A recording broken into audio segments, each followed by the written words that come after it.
Hey, what's up guys? Welcome back to the workshop. Today we've got a fun one for you. We're going to be comparing the edge created with the original Precision Adjust to the Precision Adjust Elite when we look at those edges under magnification.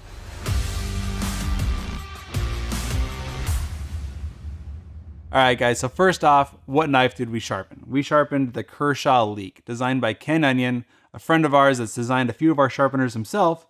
And we thought it'd be a great knife to use for this test. We sharpened using a specific technique, so we wanted to try to control some things here. So what I did is I just did the push technique. If you haven't seen our old video where we compared sharpening techniques, push versus pull, go back and watch that one. You can see how that impacts the edge created. We decided to just go with a push technique where I push into the edge to try to recreate almost that factory profile. Another control we put in place was the amount of time I spent on each abrasive. So to keep that consistent, I didn't spend a whole lot of time on any particular one. I tried to keep it even on every one. I'll get into the details of what that looks like. Just know the time spent on each abrasive was about the same time all the way through. All right guys, so what we're looking at here is the factory edge on the leeks as we receive them.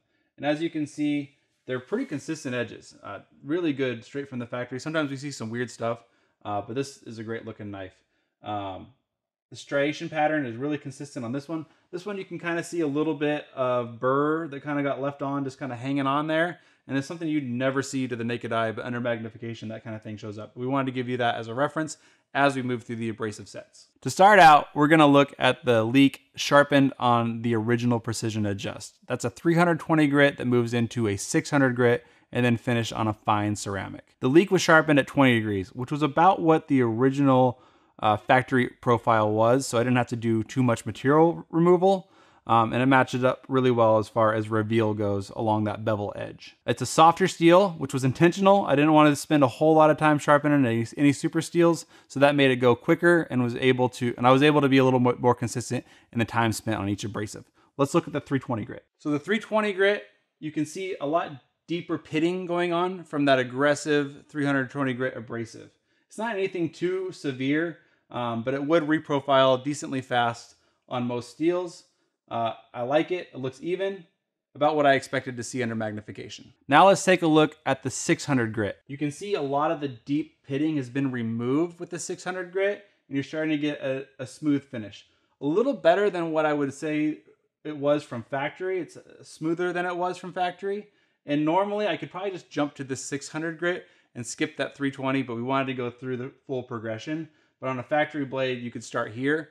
You can see a little bit of burr left over on the one side that will probably be knocked off with the ceramic in the next step. All right, let's wrap up on the ceramic for the original Precision Adjust. This is what the result is after hitting that same side of the knife with the ceramic. You can see it's a lot smoother, but there is still some minor striations left in there. To the naked eye, you can't really see these that well. Mostly it's just a mere polish on the knife. You do have some burr left over, and that's probably going to be something that will be there. It could have a lot to do with the technique I used. It's also something that just kind of happens, and that burr will get knocked off with use of the knife. That knife is definitely sharp at this point, and you could also hit this with like a leather that you might have, a leather strap that you might have to knock that burr off if you were worried about it. For the most part, this knife's sharp and ready to rock. For comparison's sake, I'm gonna score each of these knives on the best tester. What we're looking for here is a low score. That's the winner. So anything from 2 to 300 is really, really sharp. That's like factory edge, if not better.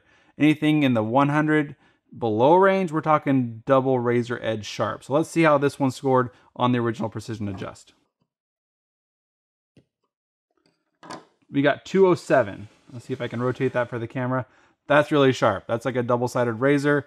I think the Precision Adjust Elite's gonna have its work cut out for it, but we'll see what that leather strap does to take it to the next level. All right, guys, so switching gears here over to the Precision Adjust Elite. We're starting out with the 220 grit. As you can see, it's a little rougher than the 320 we had from the original, which is intentional. This is to be able to get in there and reprofile quickly.